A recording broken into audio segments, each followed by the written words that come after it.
que viene. Y aprovecho ya para saludar a nuestros invitados en esta tertulia: Juan Luis Santos, profesor en la Universidad CEU San Pablo; Gabriel López, CEO de Inverdif Asesores; y Julián Pascual, gestor y presidente de Buy and Hold. Muy buenas a los tres: Juan Luis, Gabriel, Julián. Muchísimas gracias por acompañarnos en Negocios Televisión estos minutos. Muchas gracias. Buenas tardes. Buenas tardes. Bueno, muy buenas tardes a los tres. Voy a ir por orden para ir analizando y pudiendo escuchar con atención, ¿no?, cuáles son las visiones que tenéis cada uno respecto, como decimos, al entorno que estamos manejando en estos momentos. Juan Luis, 2022, ¿qué sabor de boca nos deja? Claro, pues un sabor de boca, la verdad es que bastante regular, porque por un lado hemos empezado el año con muchísima inflación, lo terminamos también con bastante inflación, no hemos logrado corregirla, y es el año en el que todavía parece que no ha llegado la recesión, pero vemos bastantes datos que apuntan hacia ella, y por lo tanto, bueno, una situación un poco desagradable de cara también a 2023, que sigamos en este aspecto sin controlar todavía la inflación del todo, y camino quizá a una recesión europea, y veremos si se extiende a otras partes del mundo. Bueno, importante el tema de la recesión en Europa. Una de las preguntas en estos momentos pasa también por conocer cuál va a ser la magnitud, la profundidad de esa recesión. El Banco Central Europeo no sabemos hasta qué punto está pecando de optimismo al decir que va a ser una recesión suave y corta. Gabriel, ¿cuál es la sensación que te está dejando a ti este año 2022? No sé si... lo voy a decir irónicamente para que se entienda, pero de la trilogía 2020 desde luego está siendo un año, creo que el más turbulento, ¿no?, por así decirlo. Sí, está siendo muy tumultuoso, complicado, complejo, incierto, vulnerable, y así se presenta el año que viene. Pero bueno, la verdad es que me quedo con la frase de Guindos de hoy, que dice que no tiene ni idea de lo que va a pasar, y yo creo que pues eso es lo que ha pasado este año, ¿no?, que a pesar de que era totalmente inesperado la guerra ucraniana, sí más o menos se esperaba pues las consecuencias de todas estas políticas que se implementaron en el 2020, pues que iban a generar inflación.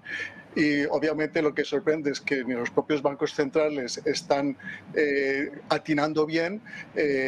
Lo hemos visto constantemente en los discursos del señor Powell y de la señora Lagarde, y el último pues ha sido el del señor Powell del miércoles, que cambió un poquito el chip del mercado, ¿no? El mercado se puso positivo, el dólar, el Dow, todo, y ahora se ha dado la vuelta con los datos de hoy de desempleo, ¿no? Así que bueno, pues eso, entramos en un momento de mucha incertidumbre, y que los que nos llevan o que están aquí llevando el barco pues tampoco saben por dónde vamos, ¿no? Gabriel, complejo, vulnerable, incierto, ¿no?, calificativos para este 2022. Julián, ¿estás de acuerdo con esta dinámica, ¿no? Al final lo estamos viendo, entorno muy incierto, y con los bancos centrales pues intentando hacer equilibrios, ¿no?, malabarismos en esa cuerda tan floja en la que se están moviendo en estos instantes.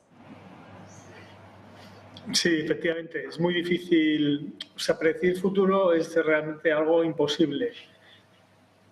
Yo pienso que los bancos centrales ahora están haciendo una política adecuada. O sea, es fácil, digamos, juzgarles a todo lo pasado.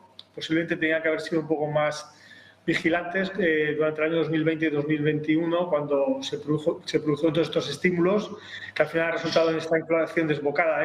Ahora mismo es evidente, ¿no? Pero, digo, como digo, no es fácil juzgar a toro pasado, no es tan fácil torear el toro en su momento.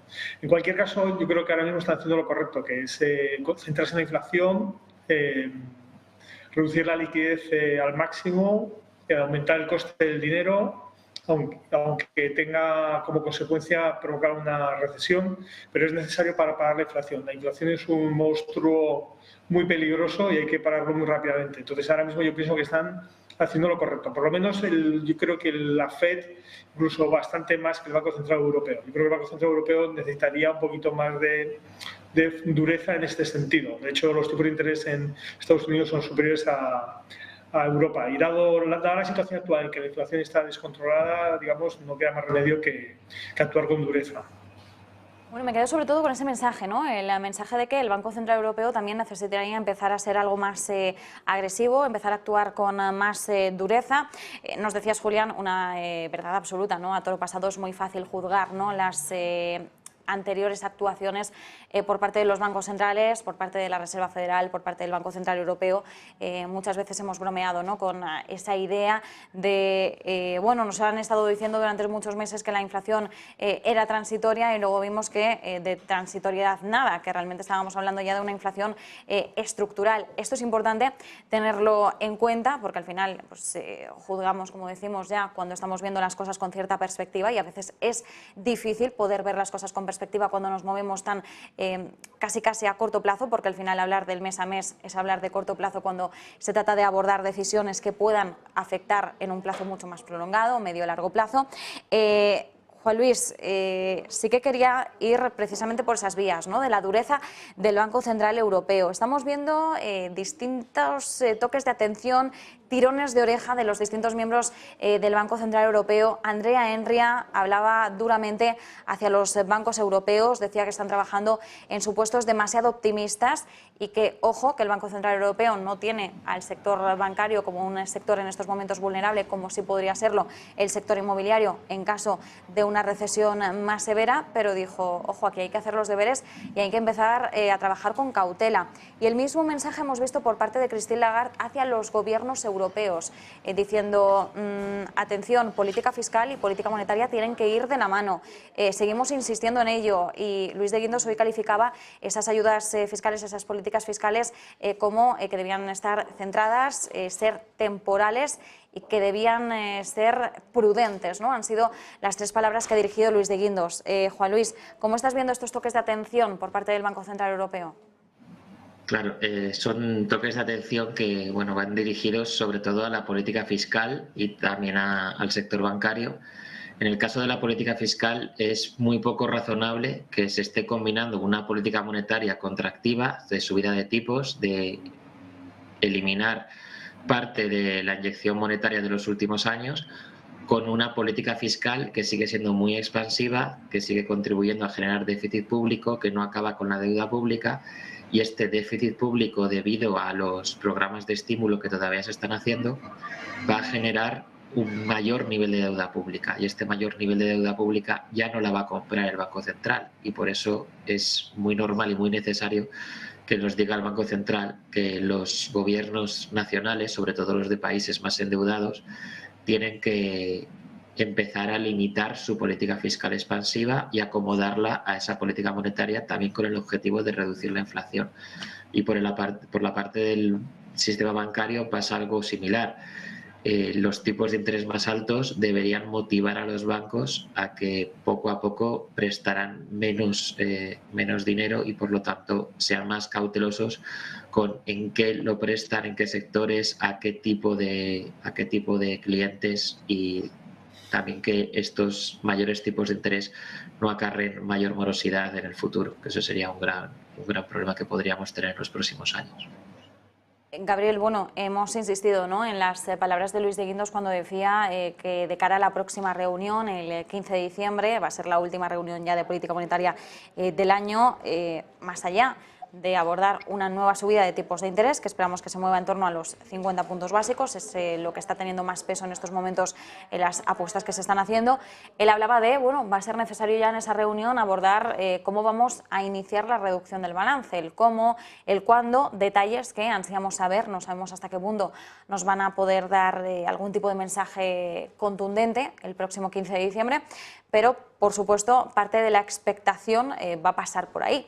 ¿Hasta qué punto debe preocuparnos que el Banco Central Europeo reconozca que por no contar con experiencia previa en esta labor de empezar a deshacer el quantitative easing, esas compras de bonos, desconoce el impacto que pueda tener esa reducción de un balance tan abultado? Bueno, se puede escoger como modelo el modelo americano y el quantitative tightening, ¿no? La amortización de la deuda representa más o menos 50 o 75 puntos básicos como máximo, ¿no? Aquí lo que más tiene influencia en la política monetaria es obviamente el tipo de interés a corto, el tipo de interés a largo, la cotización de los mercados financieros, ¿no?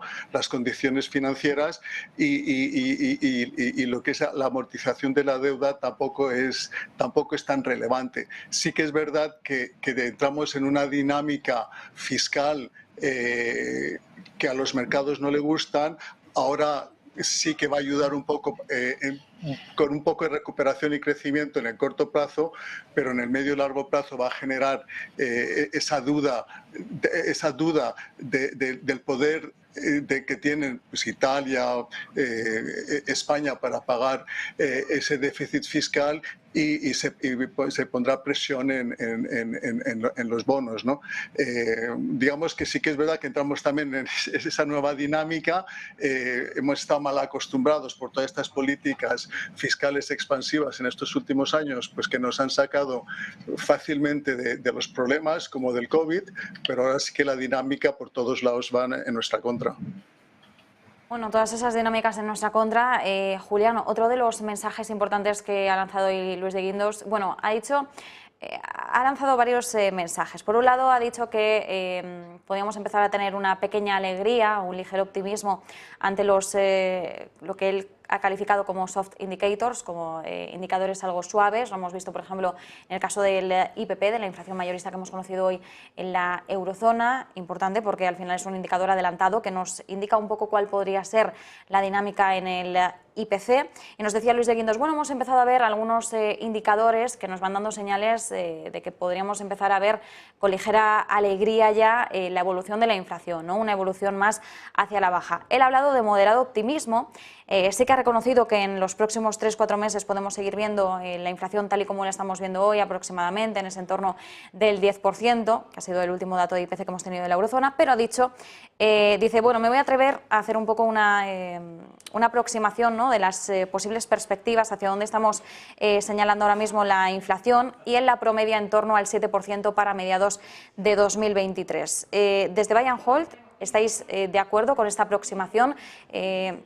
¿Podemos esperar una inflación media del 7% de la eurozona para mediados de 2023?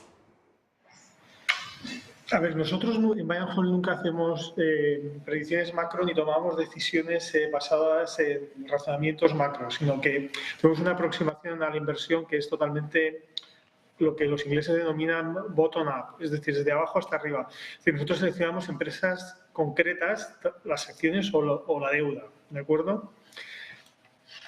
No obstante, como digamos esta tertulia estamos discutiendo sobre la política del BCE, es evidente que la inflación se está empezando a desacelerar, por lo menos hay algunos, o sea, digamos, por ejemplo, el precio del barril del petróleo pues ha pasado de más de 100, 120, 130 a principios de año, llegó puntualmente en algún momento a 80, 90. El precio de los alimentos está cayendo. Todas las compresiones, todos los cuellos de botella que había por lo que se manifestaba en el tráfico global, el precio de carga, de transporte, ahora mismo ha caído en picado y está casi a niveles pre-COVID. Entonces, es cierto que se están produciendo, digamos, muchos efectos, digamos, que están permitiendo ser un poco optimistas respecto a la inflación. El dato de inflación que publicó Estados Unidos el último mes, el mes de octubre, el último que ha publicado, fue bastante positivo. Es decir, se produjo una desaceleración, creo que de 30 puntos básicos en el índice de inflación subyacente, que era muy inferior a lo que esperaba el mercado. Digamos, hay muchos indicadores que indican que la situación que está mejorando. Dicho esto, la situación de Estados Unidos y Europa son totalmente distintas. En Estados Unidos, yo creo que la Reserva Federal actúa con una cierta con más contundencia y en cierto modo manifiesta un poco más de independencia. En Estados Unidos es fácil ya saber dónde van a estar los tipos de interés porque hablan con bastante claridad y los datos de inflación están empezando a mejorar. Y ya sabemos que la próxima subida solamente va a ser de 50 puntos básicos, lo dijo ayer el presidente de la Reserva Federal, pero eso lo hizo también el mercado. Y ya el mercado pues anticipa que está en torno al 5% como pico, digamos. En Europa los mensajes son mucho más confusos. El tipo de interés está en el 2% frente al casi 4% en Estados Unidos, cuando la inflación en Europa es superior a la de Estados Unidos, igual o superior, depende de los países. Y claramente hay un problema con la política fiscal, ¿no? Antes lo ha comentado Juan Luis, claramente es así. Es decir, hay un problema bastante grave con la política fiscal y un desacoplamiento entre la política monetaria y la política fiscal. Eso es una cosa que no es novedosa, llevamos toda la vida así, pero en algún momento nos puede dar un susto gordo.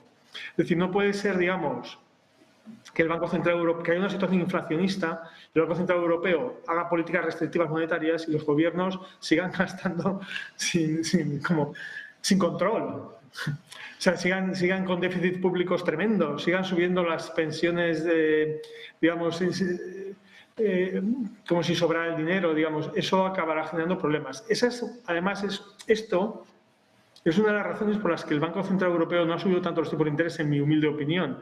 Y es que no puede subirlos mucho, porque entonces podría empezar se podría agrietar el mercado único, el mercado y podría empezar a haber diferencias muy significativas entre la deuda pública de distintos países.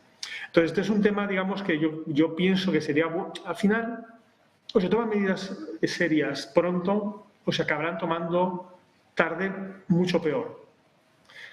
Esta es cómo funciona la inflación. Por eso, digamos, todos los bancos centrales, sobre todo pues, los anglosajones, han corrido rápidamente a actuar con fuerza con la aparición de la inflación. Entonces, digamos, o empezamos a tomar un poco en serio el tema de la política fiscal y la disciplina fiscal, que es fácil hacerlo, digamos, al final el Banco Central Europeo yo creo que tiene herramientas para negociar con los gobiernos, o si no, pues al final acabaremos teniendo problemas serios más a largo plazo. Muy interesante y como nos decías, ¿no? Al final estamos viendo un desacoplamiento entre la política fiscal y monetaria. Nos decías, no es nada nuevo y de hecho es que lo hemos estado viendo así en toda esta trayectoria. Y bueno, además hoy Luis de Guindos, cuando hablaba de este tema, abordaba pues el caso más reciente que hemos tenido problemático, ¿no? Como fue en Reino Unido con ese mini presupuesto de Kwasi Kwarteng y Liz Truss, y cómo el Banco de Inglaterra tuvo que intervenir para evitar un colapso en su sistema de pensiones. Nos dices, bueno, no es nada nuevo, pero nos puede dar un susto gordo. Christine Lagarde ha hablado también en esos términos, ha dicho como los gobiernos no hagan lo que les estamos pidiendo, nosotros vamos a tener que actuar con una mayor dureza, endureciendo más nuestra política monetaria. Y decía, bueno, es que algunas de las políticas que estamos viendo por parte de algunos países europeos podrían impulsar un exceso en la demanda. Así que bueno, es interesante esto y además la comparativa que nos hacías, ¿no? Entre Reserva Federal y Banco Central Europeo, que nos decías, bueno, el BCE tiene que ser más duro y la FED estamos viendo cómo actúa con más contundencia y también con una mayor independencia. Vemos unos mensajes más confusos en el Banco Central Europeo. Voy a aprovechar, Julián, que has mencionado vuestra estrategia bottom-up para empezar ya con una última ronda para que me contéis un poco cuáles son las principales apuestas de inversión, bueno, por dónde está pasando también parte de la filosofía en estos términos que estáis abordando vosotros o qué estáis recomendando en este entorno. Voy contigo ya para esta última ronda. Juan Luis, cuéntanos ahora mismo, si ponemos el foco un poco más en oportunidades, en tendencias que podemos empezar a apreciar de cara a 2023, ¿dónde ponemos ese foco? Bueno, pues yo llevo un año diciendo a todo el mundo que me ha conocido que los barcos petroleros, sobre todo, bueno, está siendo la oportunidad de 2022 y muy probablemente va a seguir siendo la oportunidad de 2023 porque estamos también, una noticia reciente, a partir del 5 de diciembre es muy difícil que el petróleo ruso vaya a llegar a la Unión Europea por las restricciones que tienen tanto las flotas europeas para comercializar con petróleo ruso como para asegurar el petróleo ruso por aseguradoras europeas, y encima se está negociando el tope al precio de petróleo ruso que podría estar que podría llegar a Europa y por lo tanto va a haber rutas más largas. El petróleo ruso está yendo cada vez más a India, está yendo a China, está yendo a América Latina, y el petróleo que antes os venía de al lado está viniendo desde mucho más lejos. Así como el gas también ha sido una gran oportunidad, los buques de gas por estos gasoductos que han dejado de utilizarse, parece que lo que queda de año 2023 la oportunidad va a seguir siendo las navieras de transporte de petróleo. Eso es lo que ha funcionado hasta ahora y lo que parece que va a seguir funcionando mientras dure la guerra. Bueno, navieras de transporte de petróleo. Gabriel, siempre nos vienes con algún tipo de fondo interesante o algún tipo de inversión algo más alternativa. No sé cómo lo estás viendo de cara a 2023. ¿Recomendaciones?